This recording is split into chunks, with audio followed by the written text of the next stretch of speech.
What's up, guys? Welcome into another Rath learning curve. We got college football learning curve tonight, and we're going to talk about Fantasy Feud and how to play college fantasy football on Fantasy Feud. Talk about the roster setup, scoring setup, and kind of the overall strategy of how I like to play on Feud. Let's start with the roster setup. $1 million salary cap, half point per reception. So you do get a little bit of a bump on the wide receiver and the running backs that catch passes. But with a half, we're still going to be focused on yards and touchdowns. That's key. All right, so roster setup. And this is my favorite roster setup of all the college fantasy football sites. I absolutely love it. Why? 3 quarterbacks. Quarterbacks in college fantasy football typically score the most points, especially with the hybrid quarterbacks running these spread offenses, pistol offenses, things like that. So love being able to roll out 3 quarterbacks and 3 running backs as well, 3 wide receivers and 1 tight end. So, no flex spots, which is good. You kind of locked into the positions that you have to play. 10 overall positions, $100 million salary cap. And here's what I typically do is first off, I start bottom to top, and I look at if there are any starting quarterbacks that are minimum salary or extremely cheap. I kind of just do everything in tiers. And when these salaries are live for their week 1 contest, we'll be able to show you on the screen kind of how to do it. You can export the salaries. We'll kind of go through it and show you how to do it. But I'm really looking for who the cheap plays first and foremost, and then kind of hone in on 1 or 2 of those guys. And then I'm looking at mid-tier, and then I'm looking at top shelf. And typically what I'm trying to do is I'm trying to get 1 player at each tier. So 1 top shelf quarterback, 1 middle shelf or mid-tier quarterback, and then one in the value play, because at the end of the day, I'm going to spend the majority of my money on the quarterback position.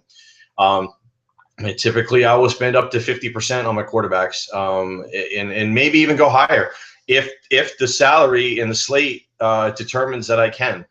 But for the most part, I'm going to spend up at quarterback, and I'm going to do it pretty heavy. Like I said, up to 50%. When the salaries come out, we'll be able to put this in play. But big money spending on the salary on the quarterback position. If I can go like 2 top tier in a value play, then I'll do it. But really, it just depends on the matchups. If I can get one of those hybrid quarterbacks that's going to run and pass and just do a lot of damage, then I'll definitely have no reservations on doubling down on 2 big-time studs, going value, and then trying to piece together a lineup that way. Over at the running back position, I'm not going to go as heavy on the dollars. With 3, I'm looking at 1 stud with a great matchup. I'm looking at a mid-tier guy with a primo matchup, and then I'm looking at a value guy who's starting or backup in a situation where, I just get him so cheap that if I get anything out of him, then I'm okay. Now, and I'm spending more on running backs than I am at wide receiver. So that's not going to leave a lot for the wide receivers. So how I'm going to approach wide receivers is in cash games, I'm not pairing my quarterbacks and my wide receivers. I'm saving that for tournaments because I want correlation scoring. So I'm making sure I'm looking at who are guys, like we're looking at yardage and touchdowns. So I'm looking at, who are the number 1 or number 2 wide receivers. Typically, I'm looking at the number 2 wide receivers who are really attractively priced. Maybe there's some mispricing going on. Maybe they're coming off a bad week, whatever the situation is. But I'm looking at trying to get some high-powered offenses. They're number 2s and number 3 wide receivers, and just looking to hit home runs. Again, I'm loading up at quarterback, I'm loading up at running back, and then a wide receiver, I'm taking flyers. It's just a lot harder to predict wide receiver in college fantasy football because there's so many guys that play and that are coming in and out that it's really hard to focus in on one kind of stud wide receiver in college. The game just is different. It's not like the NFL.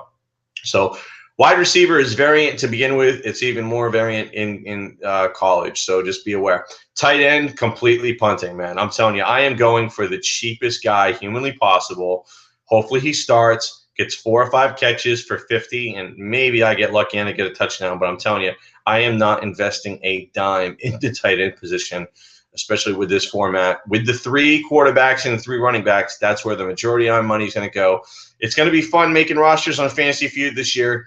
Stay tuned as we cover more college fantasy football. We even got some NFL coming up on future Rath Learning Curve videos. Thanks again, guys.